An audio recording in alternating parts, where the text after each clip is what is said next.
All right, so just a follow-up for that diesel heater that I bought for the dogs. The dogs got kicked out in their pen while I did some install work. This is their dog shed. It's 8x8. I have insulated on the inside, as you'll see in a second. And I've decided to mount the fuel tank on the outside of the building, and the air intake for the burner is over here, and here's the exhaust for the burner right here. I've got this thing set on a low setting, and I don't think I'll probably ever have to set it a whole lot higher than that for this small 8x8 building.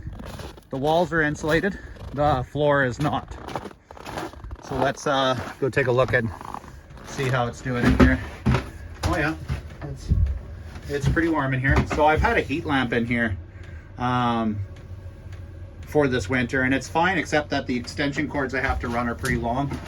So I don't quite have the 120 volts that I need out here, but the dogs have been quite comfortable. I just want to take a little bit more edge off.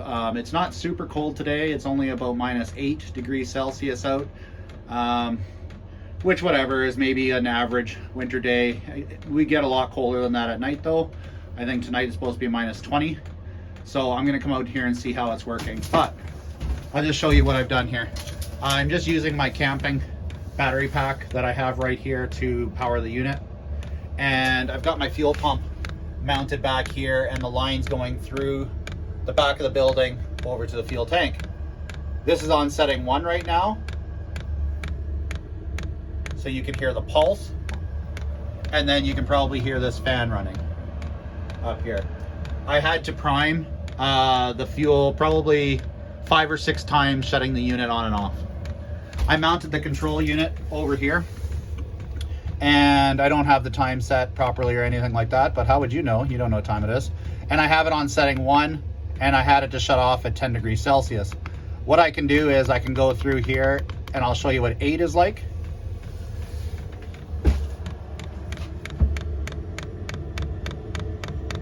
You're gonna hear that the fuel pump speeds up, and then the fan speeds up. And on 8, I'll have to say, for this 8x8, this is ridiculous. Now this, on speed 8, would do a quite good job of an average size car's garage, I'd imagine, as long as it was insulated here in Canada. This air coming out of here is blowing quite substantial. I don't know, can't really tell with that. Tried to make a wind flag there for you. So if I wanted to do some quick heat up on 8, it's already quite warm in here. I don't think I need it on 8 setting.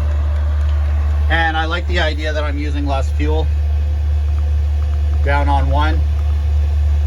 Of course, I could go in between the 2 or whatever and find a setting that's appropriate. So when you go back to 1, it slowly will slow the speed of the fan down, and then slow down the speed of that pump.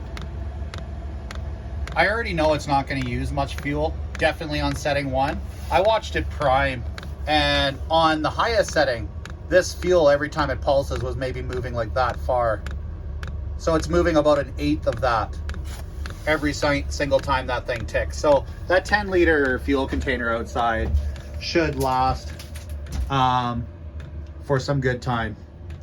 Anyways, I'll have to say, this Max Peating Rods heater installed very easily, and I think everything was fairly straightforward. I'm going to take this exhaust pipe off, and I'm going to cut a piece of automotive exhaust pipe, and I'm going to make some flanges for this to go through nice and tight, and I'm going to pass through the wall with it. The insulation hasn't been, there's been no smell coming from the insulation, the styrofoam that I have up there or anything, but I'm not going to just pass a hot exhaust pipe through wood and styrofoam and expect it to be okay.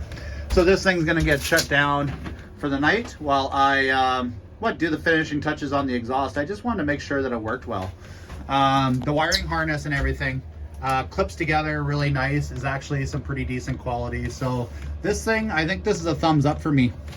I will I'll weigh in on how this thing does on the cold nights. I'll actually come out here and I'll put a thermostat or a thermometer in here on the outside of the building and on the inside of the building, and give some feedback to fellow Manitobans about how this thing would hold up in a small workshop or doghouse, let's say, for you.